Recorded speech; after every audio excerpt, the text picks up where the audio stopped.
Kekhususan haji bagi jamaah haji lansia, sakit, dan beresiko tinggi atau RISTI. Assalamualaikum warahmatullahi wabarakatuh. Ahlan wa sahlan di channel Lentera Hati Official. Teman-teman, jumlah jamaah haji dengan kondisi fisik lemah dan beresiko tinggi akibat usia lanjut menempati urutan teratas di antara ratusan ribu jumlah jamaah haji Indonesia.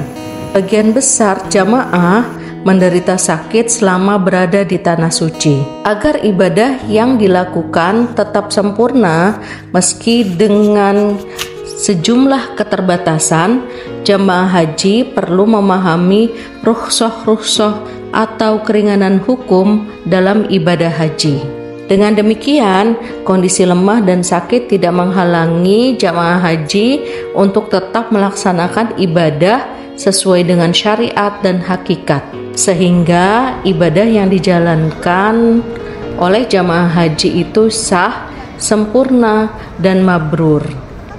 Berikut adalah rukhsah atau keringanan hukum dalam menjalankan ibadah haji. Yang pertama, ketika di Madinah. 1. Hukum berziarah ke makam Nabi Muhammad SAW, keluarga dan para sahabatnya, dan sholat arba'in, berziarah ke tempat-tempat bersejarah lainnya adalah sunnah. Para jamaah haji yang tidak sempat berziarah di Madinah akibat uzur itu tidak berdosa. Mereka tetap bisa menyampaikan salam kepada Nabi dan membaca sholawat atas Rasulullah di hotel tempat mereka tinggal atau di rumah sakit bagi yang dirawat. Yang kedua, melaksanakan sholat arba'in, yaitu sholat wajib 40 waktu di Masjid Nabawi secara berjamaah adalah anjuran. Bagi jamaah haji lemah, lansia, resiko tinggi atau RISTI dan sakit, sebaiknya tidak memaksakan diri untuk melakukan sholat arba'in di Masjid Nabawi dengan tetap sholat berjamaah di hotel tempat mereka tinggal secara berjamaah. Sebab sholat di hotel-hotel di Madinah juga mendapatkan keutamaan sholat di tanah haram Madinah. Sesekali tentu saja dianjurkan kepada para jamaah lansia dan RISTI ini untuk berusaha sholat di Masjid Nabawi.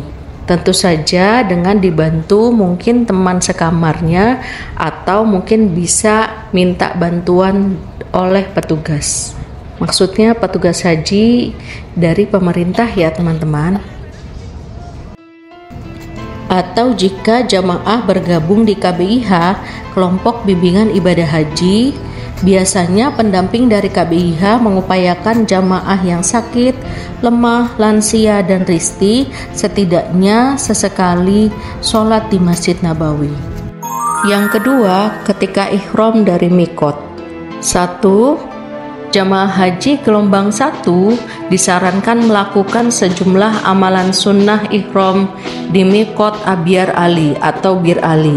Namun untuk jamaah haji lemah, lansia, dan RISTI atau resiko tinggi dianjurkan untuk memakai pakaian ihram dan sholat sunnah ihram dari hotel saja tempat mereka tinggal di Madinah. Setiba di Abyar Ali atau Bir Ali, jamaah tidak perlu turun dari bus, cukup melafalkan niat ihram haji atau ihram umroh dari dalam bis saat bis sedang berangkat. Yang kedua, bagi jamaah haji gelombang 2 yang hendak melaksanakan ihram haji atau ihram umroh di atas pesawat, hendaknya melaksanakan sunnah-sunnah ihram sejak dari asrama embarkasi menjelang keberangkatan dan mengenakan pakaian ihram sejak di embarkasi. Yang ketiga, jamaah haji lemah, lansia, resiko tinggi, dan sakit ketika mengucapkan niat ihram umroh atau haji sangat dianjurkan ishtirot, yaitu niat ihram umroh atau ihram haji yang disertai dengan mengucapkan syarat. Aku niat haji atau umroh, apabila aku sakit atau terhalang, maka aku tahallul di tempat di mana aku terhalang. Setelah mengucapkan niat haji atau umroh dengan ishtirot, jamaah haji lemah, lansia, risti atau risiko tinggi dan sakit hendaknya melanjutkan aktivitas ibadah dengan berzikir, dengan membaca talbiyah diselingi doa yang dibaca sepanjang perjalanan menuju Makkah, dan berhenti membaca talbiyah saat tiba di Masjidil Haram di pelataran Ka'bah ketika hendak mulai tawaf bagi yang melaksanakan umroh. Yang ketiga, ketika di Mekah. Setelah tiba di Mekah dan menempati kamar hotel, jamaah haji lemah, lansia, dan risti dianjurkan tidak terburu-buru menuju Masjidil Haram, namun disarankan beristirahat dan tidur yang cukup untuk memulihkan kebugaran tubuh. Rasulullah SAW ketika melaksanakan haji wada bermalam di Tua lebih dulu untuk beristirahat, lalu sholat subuh dan mandi, kemudian ke Masjidil Haram untuk melaksanakan tawaf dan sa'i.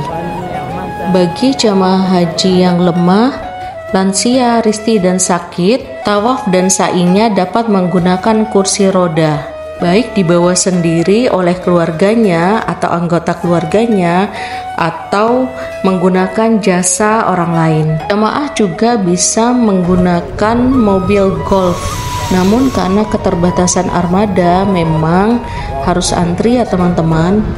Tawaf dan sa'i dengan cara digendong, menggunakan kursi roda, atau menggunakan mobil golf yang sekarang disediakan di Masjidil Haram adalah sah secara hukum.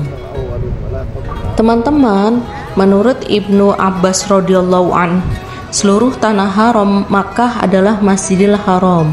Para jamaah haji lemah dan sakit tidak perlu memaksakan diri sholat fardu di Masjidil Haram jika bisa berakibat buruk pada kesehatan fisik mereka.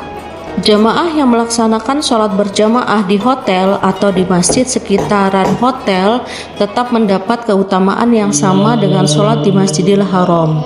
Teman-teman, karena keterbatasan kondisi fisik, para jamaah haji lemah dan sakit hendaknya membatasi diri dalam melaksanakan ibadah sunnah yang dapat menguras tenaga, misalnya umroh. Terlebih lagi umroh sunnah yang berulang kali dilakukan. Jamaah haji sebaiknya menjaga kesehatan dan kebugaran dengan menyimpan tenaga demi melaksanakan rukun dan wajib haji, terutama wukuf di Arafah. Dan ini juga menjadi catatan ya teman-teman, hukum berziarah ke tempat bersejarah adalah mubah guna mengambil iktibar atau pelajaran atau hikmah dari peristiwa sirah nabawiyah. Jamaah haji yang lemah, lansia, dan risti sebaiknya tidak memaksakan diri berziarah. Demikian pembahasan kita kali ini. Untuk pembahasan keterbatasan kondisi fisik para jamaah haji lemah dan sakit atau resiko tinggi di Arafah, Muzdalifah, Mina, dan pasca Armusna dan badal haji, kita lanjut di video berikutnya ya. Terima kasih teman-teman, semoga bermanfaat. Wallahu muwaffiq li aqwamit thoriq. Wassalamualaikum warahmatullahi wabarakatuh.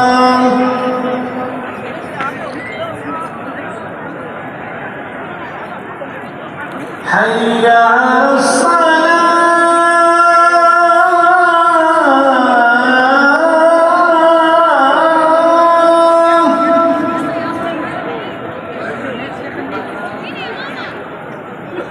Hayya